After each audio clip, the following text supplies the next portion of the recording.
శ్రీ మహాగణాధిపతి నమః. విశ్వకర్మ జ్యోతిష్యాలయానికి స్వాగతం. ఈనాటి ప్రధానమైనటువంటి అంశము ప్రతి ఇంట్లో అనుభవిస్తున్నటువంటి మానసిక వేదన వివాహం. 30 సంవత్సరాలు పైబడి 35 సంవత్సరాలకు వస్తున్నా కూడా వివాహాలు కాకుండా అలాగే ఇంట్లో తల్లిదండ్రులకు ఒక సమస్యగా ఉన్నటువంటి అబ్బాయిలు కానీ అమ్మాయిల విషయం ప్రధానమైనటువంటి సమస్యగా ఉంది. ప్రస్తుత కాలంలో ప్రతి ఇంట అమ్మాయిలు కానీ అబ్బాయిలు కానీ ఒకరో ఇద్దరో వివాహం కాకుండా, వివాహాలు కలిసి రాకుండా, వివాహ ప్రయత్నాలు సఫలీకృతం కాకుండా, కుదిరిన సంబంధాలు మధ్యలోనే విఘాతాలు కలిగి సమస్యలు అనుభవిస్తున్నటువంటి అమ్మాయిలు అబ్బాయిలు చాలా సమస్యలు ఎదుర్కొంటున్నారు. మానసిక ఆవేదనకు గురి అవుతున్నారు. అలాంటి వారు సంతాన సమస్యలు, ఒకవేళ వివాహాలు కుదిరిన వారి దాంపత్య జీవితం సుఖంగా లేకుండా ఉండడము, భార్యాభర్తల మధ్య అనేకమైనటువంటి తగాదాలు, కోర్టు వ్యవహారాలు, కోర్టు కేసులు, ఎన్నో సమస్యలు తలెత్తుతున్న సందర్భాలు చాలా ఉన్నాయి. అలాంటి సందర్భాల్లో ప్రధానంగా ఉన్నటువంటి సమస్యలు ఈ అంగారకుడి నుంచి ఏర్పడుతూ ఉంటాయి. జన్మజాతకంలో అంగారకుడు లగ్నంలో, చతుర్థంలో, సప్తమంలో, అష్టమంలో, వ్యయములో సంచారం చేసేటప్పుడు లేదా వీక్షణ చేసేటప్పుడు స్వామివారి యొక్క దృష్టి సోకిన ఆ భాగాలు, ఆ యొక్క రాసులు తాము ఇవ్వాల్సినటువంటి ఫలితాలు ఇవ్వకుండా మానవుని యొక్క జాతకంలో సమస్యలు జీవితంలో తలెత్తుతూ ఉంటాయి.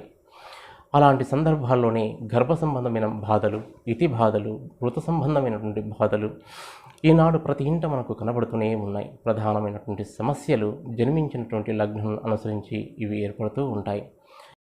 అయితే ఈ కుజదోషం ఎందుకు వస్తుంది, ఎలా వస్తుంది అని పరిశీలన చేసుకుంటే జాతకంలో లగ్నం నుంచి, లగ్నంలోనే స్వామివారు అంగారకుడు ఉన్నట్టయితే అక్కడి నుంచి చతుర్థ స్థానం ఇటు 4వ స్థానాన్ని వీక్షణ చెందడము, సప్తమ వీక్షణ చెందడము, అష్టమ వీక్షణ చేయడం జరుగుతుంది. తత్ఫలితంగా జన్మజాతకంలోనే అంగారక దోషం ఏర్పడుతుంది. చతుర్థ స్థానమైనటువంటి కుటుంబ స్థానము, మాతృస్థానం పైన దోషం కలుగుతుంది. సప్తమ స్థానము వివాహ స్థానమైనటువంటి అక్కడ దెబ్బతింటుంది. అష్టమ స్థానము స్త్రీ యొక్క సౌభాగ్య స్థానము, పురుషుని యొక్క వివాహ స్థానమైనటువంటి ఇక్కడ దోషాలు కలుగుతాయి. ముఖ్యంగా ఈ దోష పరిహారాల కోసము మనం ఎలాంటి పరిహారాలు చేస్తే, ఎలాంటి అంగారకుని యొక్క దోషం లేకుండా జీవితంలో మనకు ఎటువంటి ఇతిబాధలు లేకుండా, అంగారకుడే కాదు నాగదోషములైనటువంటి రాహుకేతుల యొక్క దోషాలు కూడా సంపూర్ణంగా తొలగిపోవడానికి మనకు అత్యద్భుతమైనటువంటి శాస్త్రంలో మనకు సూచించినటువంటి కార్తికేయ పాశుపతం అనే మంత్రాన్ని సాధన చేయడం వల్ల అనేకమైనటువంటి జన్మజాతకం నుండి వస్తున్నటువంటి అంగారకమైనటువంటి దోషాలు సంపూర్ణంగా నివారణ గావించబడతాయి. అదేవిధంగా పితృదోషాలు అంటూ ఉంటాం. ఈ పితృదోషాలు కాలసర్ప దోషాలు కానీ పరిగణిస్తారు. ఈ 9వ స్థానంలో ఉండడం వల్ల, భాగ్యస్థానంలో ఉండడం వల్ల, రాహుకేతుల వల్ల ఏర్పడేటువంటి పితృదోషాలు కూడా సంపూర్ణమైనటువంటి నివారణ కోసం ఈ కార్తికేయ పాశుపతం చక్కగా ఉపయోగపడుతుంది. సంపూర్ణమైనటువంటి అనుగ్రహం సిద్ధిస్తుంది కార్తికేయ ఉపాసన వల్ల. ప్రతి అమ్మాయి అబ్బాయి ఈ కార్తికేయ ఉపాసన మంత్రాన్ని నిష్ఠ చేత 7 మంగళవారములు, శుక్రవారములు ఆచరణబద్ధంగా చేసినట్టయితే కావలసినటువంటి పూజా సామాన్లు స్వామివారికి 7 పడగలతో చేసినటువంటి ఒక వెండి ప్రతిమ, 7 వస్తువులతో తయారు చేసినటువంటి నైవేద్యము, 7 రకములైనటువంటి పుష్పాలు, 7 రకములైనటువంటి పండ్లు నివేదనగా అర్పించి ఆవు నెయ్యితో చేసినటువంటి దీపారాధన చేసినట్టయితే అమోఘంగా స్వామివారి కృపకు పాత్రులవుతారు. ఈ మంత్రాన్ని మనం ఇప్పుడు తెలుసుకుందాం. కార్తికేయ పాశుపత మంత్రము గురించి తెలుసుకుందాము. కార్తికేయ పాశుపత మంత్రము ఇప్పుడు చెప్తాను. ఓం శ్రీం హ్రీం క్లీం ఐం ఈం అనాం స్వాం శరవణ భవాయ దేహిమే తనయాం స్వాహ.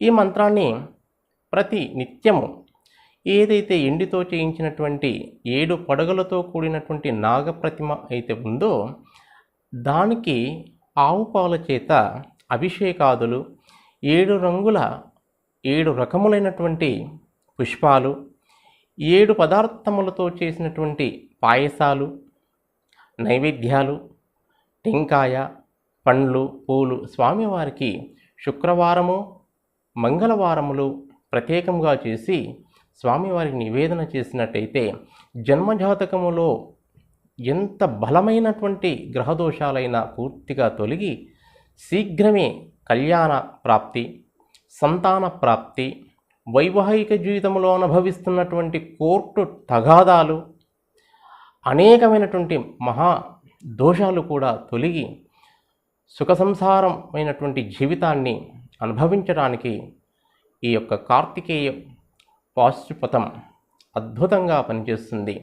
కార్తికేయ పాశుపతం అను మంత్రము సాధన చేసి అమ్మాయిలు, అబ్బాయిలు అందరూ కూడా తమ స్వహస్తాల చేత స్వామివారిని పూజించుకొని తమ జీవితంలో అనుభవిస్తున్నటువంటి మహా దుఃఖాలైనటువంటి వివాహ దుఃఖాలను అన్నింటినీ దూరం చేసుకొని సుఖ సంతోషాలతో ఉండాలని కోరుతూ శుభం భూయాత్.